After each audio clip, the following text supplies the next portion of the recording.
Okay, so getting started on the bike. As you can see, I got a couple of things taken off. I just took the bat wing fairing off so that it wasn't in the way, so I could strap it down to my motorcycle stand. So you got to secure the bike on some sort of a wheel chock or with a jack or something. If you're doing it with a jack, you got to put the jack underneath the frame where it's not going to interfere with the down tube right there that's got to come off. So that's at the bottom of the bike, under the exhaust there. I'll show you why that's showing up. But you got to find a way to support it there or on the swing arm if you're removing the engine. Took the covers off. Covers are easy, just one star screwdriver here and then that cover pops off. On the other side it comes off with the key. I took the front seat off. That's fairly easy. It's two screws, one on each side, just at the side of the frame here. Oop, let me zoom out a little bit. There, and on the other side as well. And then that'll pop off. The back one stays on. At least that's for the Mustang seat. I'm assuming that the regular seat bolt's on the same. And I took the air cleaner off this side. The other side's got a hypercharger. I got to work on that later. But took the air cleaner off this side. And so that's just one screw. You undo the Allen bolt on the outside of the cover. And then on the inside you'll see a bolt. Undo that bolt. It attaches to that frame. I'm probably going to leave that off once I'm done because I got the hypercharger. I don't need it. But, well, I guess that's up to the customer. But so that's what I got done so far. And my next step is to remove the tank. So I just want to do a quick video on just the covers and the seat. Fairly easy, so that's why I didn't really do a video on how I'm actually doing it. But, so next step will be the gas tank. So thank you for tuning into this video, and I will see you in the gas tank video. Okay, welcome to the gas tank removal video. So first thing you got to do is pop off this screw, and then this will lift up a bit. You push it forward, it'll pop off of a grommet on the back, and then once you disconnect that, or once you get that done, you got to disconnect the Speedo cable. Okay, so let's do this real quick here. I'm going to try to do this with one hand. So you undo this screw here.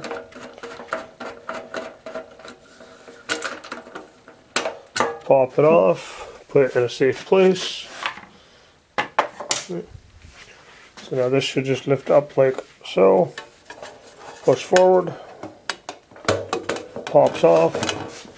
And then if you look under here, your Speedo cable is right there. You got to disconnect that, and then there's a couple of wires that you disconnect once you can lift that up higher. So I'm going to put the camera down and disconnect that with a pair of pliers, and I'll be right back. Okay, so I got the cable off. So all I did to get that off was I just used a pair of long needle nose pliers. Careful not to scratch the paint. Reached under there, loosened it. Once you loosen it, it should come off by hand. I just unscrewed it by hand. So now if you lift this up, okay, you see a bunch of wires here. Okay, that's for your lights and your fuel gauge and your idiot lights. So just unplug those and that should just pop right off.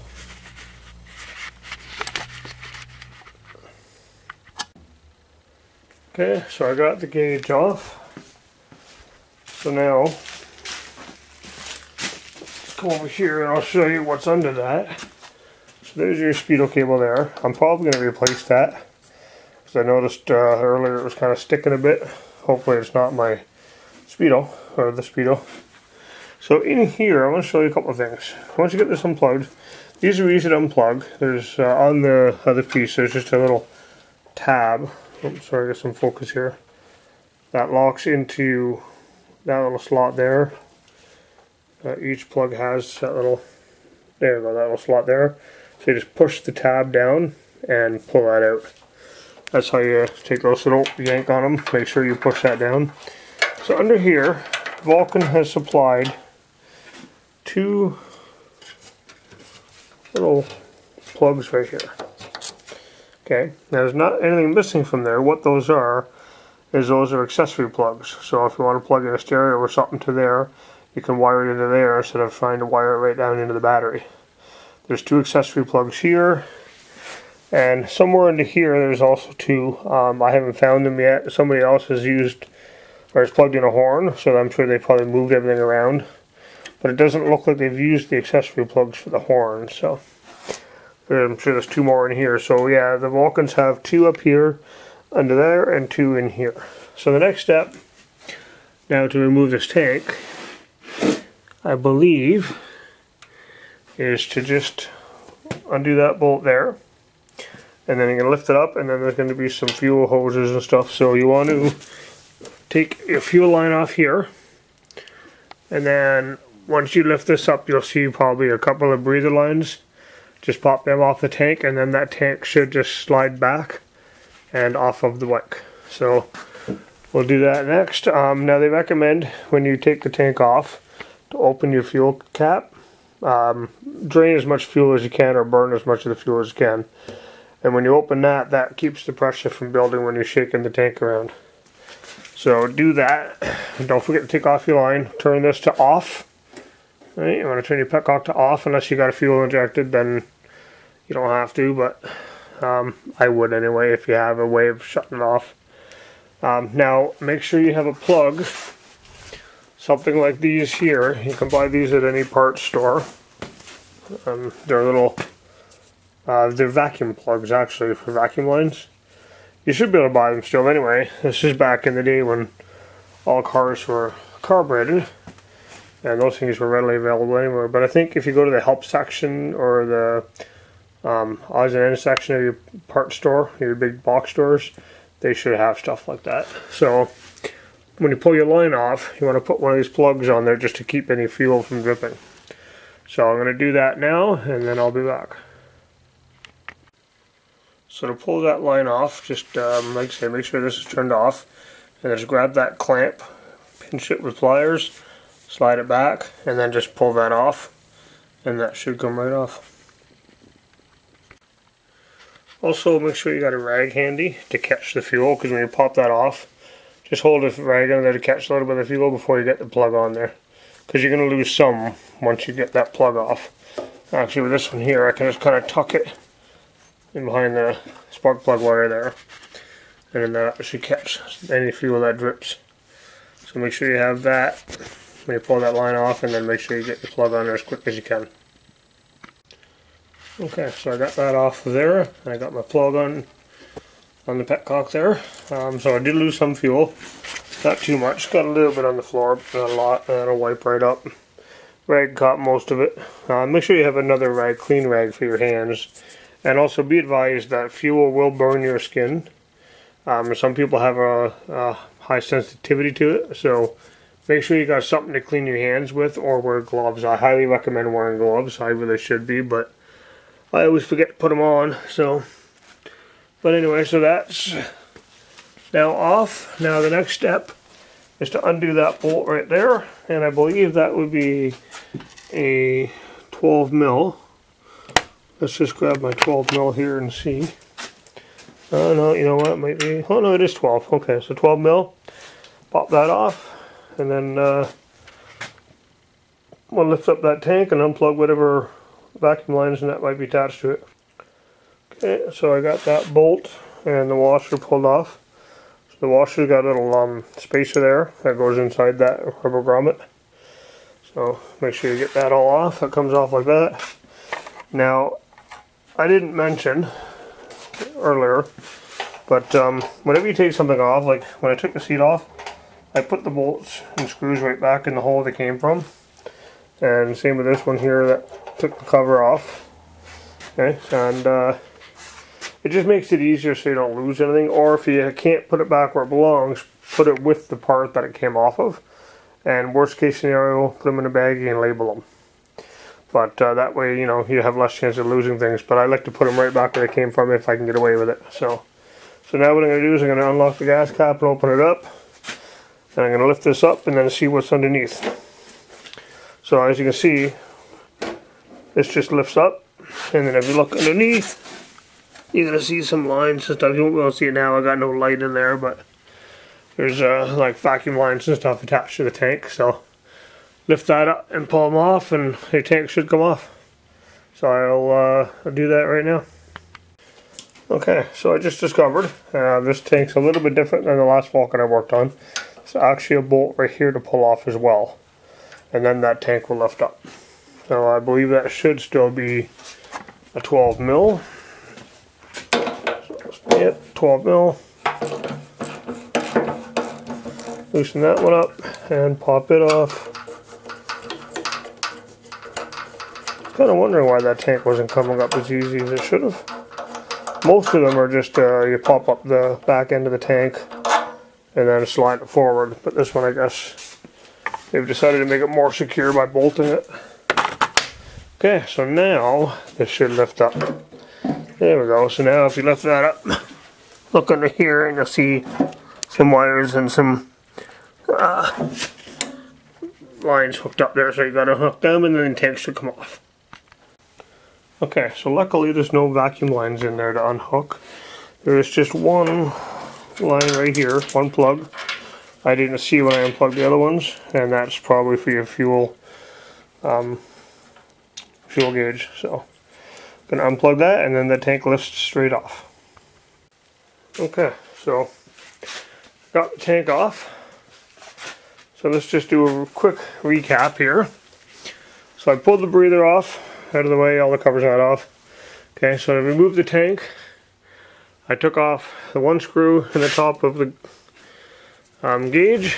And in fact, you know what, I'll go over there and show you that, so that you can actually see how this works. So, took that one screw out at the back. That lifts up and slides forward. Now what happens is, there's a little tab right there. There's that tab there. So that tab slides into that hole. So when you lift this, undo that screw, lift it up, push forward, it comes out of there, and then that's when you can lift it up and take the Speedo off. So you take that, lift that up, take the Speedo off, unplug the two wires that are attached to that, and then unplug this wire that I didn't see earlier. That's for your fuel gauge. Right, then you remove your fuel line from your fuel tap or petcock, whatever you want to call it. Make sure you plug your fuel tap, and then you remove one bolt at the back, one bolt at the front, and then that should lift right off of there. There's no vacuum lines or anything on there like I thought, so that's good. So, and again, like I say, try to remember to put all your bolts and screws back in the holes they came from if you can. And another thing I want to show you, when you set your tank down, don't set it right down on the tap. Okay, so as you can see, I got a little piece of wood in there just to lift it up so it's not resting on the fuel tap, because those things can be delicate and expensive to replace. So you want to just make sure it's not resting on that where it can be dragged around and rubbed and broken. And try to keep everything up out of the way somewhere where it's not going to get stepped on or kicked or damaged while you're taking it all apart. So anyway, so that's how you take the fuel tank off. 2004 Vulcan 1500.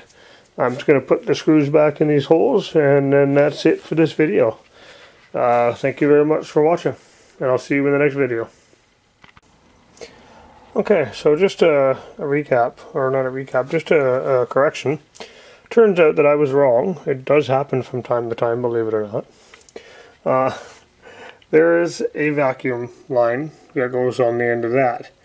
It wasn't attached properly, so when I lifted the tank, it just kind of popped right off of there. So that's why I didn't know there was one on there. So, and there's also a cover that goes on that with a vacuum line attached to it, and then I will show you both of those in a second here. So let's set this back down here. So here are the two lines. There's one right there. So this one here goes to that little stem on the bottom of the tank, and this is the cap that goes over that fuel sensor, and this is the vacuum line that goes into it. So now when I put the tank back on, I got to remember to take this off of here, clip it on the tank before I put it back on, or try to push that onto the tank when I put it back on. apparently it wasn't clipped real tight. So the electrical wires will come out the one side there, and then the vacuum line is attached. I don't know what that's for. Maybe it's a breather for the sensor or what, but it's there, and it was there when I took it apart, so it should be back there when I put it back together. That's my rule. Put it back together the way you took it apart. That way nothing goes wrong. Anyway, again, thanks for watching. Hello, welcome back. So in this video, this is the next step in the removal of the engine, but it's also going to be a video on how to do a coolant flush and an oil change. I got to drain both of those to remove the engine anyway. So start with the coolant. Okay, so under here, not sure how well you'll see it. There's a plug. See if we get a good camera angle here. Bottom of your rad, there's a plug right there. So there's your stopper there, and then your plug is in the middle. There's your plug there. And then the other stopper, so I guess not stopper, mount. So the middle one is your plug. What you want to do, I'm going to try to do this with camera rolling. You know, I'm not going to be able to do it with the camera rolling, but so what you do is you put the drain pan there underneath it, and you pull that plug, and then let that drain. And then after that's done, you move your container over to here, and right there, sorry, I'm on the ground here, it's hard to hold the camera. So right here is your water pump. So this bolt right here, that holds on your idle screw. The bottom of that bracket, this bolt right here, is the drain plug for the rest of the engine. So after you drain your rad, then you got to come and pull this plug and drain that. And then this is your reserve tank, or your reservoir, and to drain that, just pull this bottom hose off, and that should drain from there. So let me get this plug in the rad done, and then we'll come back and show you the next step. Okay, so I got the bolt loose. It's hard to film in there because my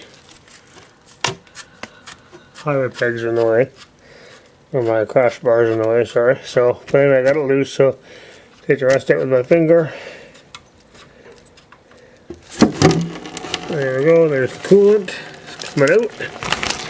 Now, to make that go faster, if you come up here, since you have your gas tank off already, you can pop your rad cap. Maybe. There we go. And that'll pour it faster. There we go. There's your coolant coming out.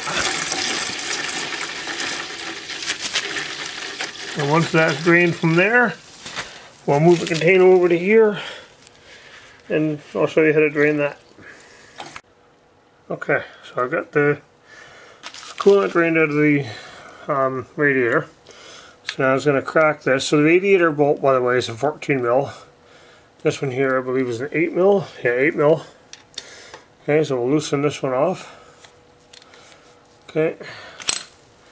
So now that it's starting to drip, you want to stick a little, sorry about the camera work, a little channel in there. I may have to actually do that after. So.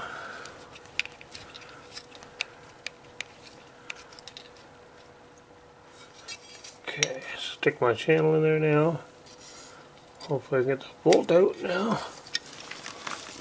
No, doesn't look like it. Oh, well, I can make a bit of a mess, but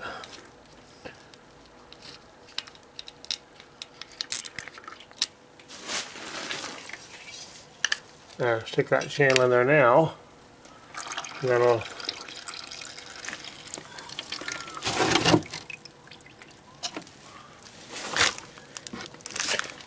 hopefully drain down there. So that looks like it's mostly drained. Okay, so I've got the coolant drained out of the radiator. So now I just pulled this bolt here that I showed you, and I put a little channel in here so it would drain down into my container rather than all over the bike. And then once that's supposed to be, the rest of the coolant is supposed to drain from there. Not much came out of it, but a little bit did. So hopefully that's all. I don't think there's a lot in the engine itself. I think most of that just stays in the tubes and then goes back to the rad. But anyway, so that's drained. So now the next step is to drain it from here. So I'm just going to put this bolt back in right here, or plug. Put it back in there, just so I don't lose it. And I am going to tighten it just in case I forget to do that later. And if I do have to take that off later, I'll loosen it then, but for now it's tight in case I forget. Okay, so now to pull this hose off, there's just a pinch clamp right here. Pinch that, pull it back, get the container over here, and hopefully, apparently not, just loosen that up a bit, and then hopefully it should just pop right off of there. There we go. And then there's the rest of the coolant coming out there. Now, you don't have to do this part to pull the engine, but if I'm draining the coolant in the engine and the rad anyway, and then when I put it all back together, I might as well do a complete coolant flush.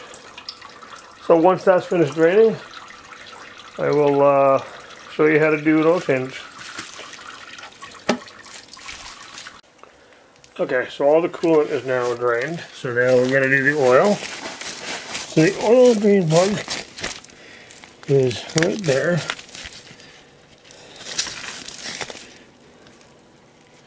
Right there in the center of the engine. That's it there, just to the right there. Okay, so pull that plug to drain the oil, and then the filter is right there. So you just put a filter wrench on that, pull that, put the new one on, and then fill it back with oil. There's the oil change. Now, on these bikes, there's a little thing that most people don't realize. So if you look, I don't know if you'll be able to see it, but there's another plug right.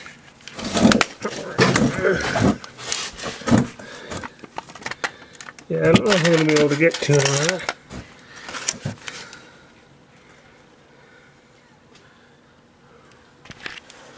I don't know if I'll even be able to see it.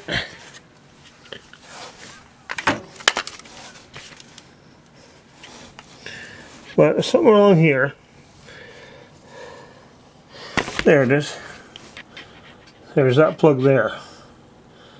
That plug there has a screen in it.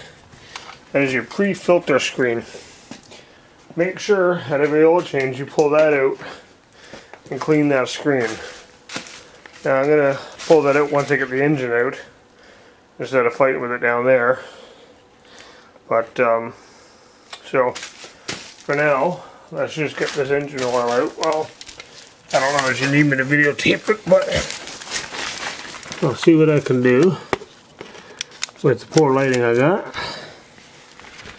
So, see if we can get the camera to set up nicely somewhere.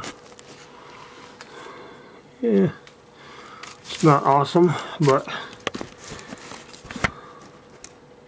let's see what we can do. Okay, so I want to make sure. Okay. So now these can be pretty tight.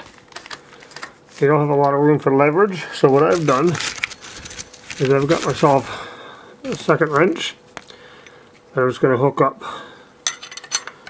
onto here like so for leverage.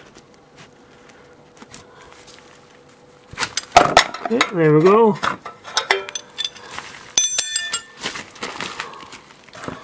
Make sure you get your pan under there. Now I'm not gonna do the filter because I'm just gonna do that again once the engine's out. Either that or do it at the end. But I need the oil out in order to remove the engine anyway, so. And I want to see, because he's complaining about that bearing, I want to see how much metal is in my engine here. Looks a little bit metallic there. I'll have to get a better look once it's out of there, but not too bad. I hope my oil pan's deep enough. Anyway, so I'm just going to let that drain overnight. So, like I said though, for the oil change, just drain that, pull your filter, put the new filter on, put the plug back in, clean out that pre-filter screen on the other side, which I'll show you in a later video, and then top up the oil, and that's pretty much the oil change on this thing. So, thank you for watching, and I will see you in the next video, which I believe will be removing the engine guard and the radiator in the front. Anyway, I'll see y'all later.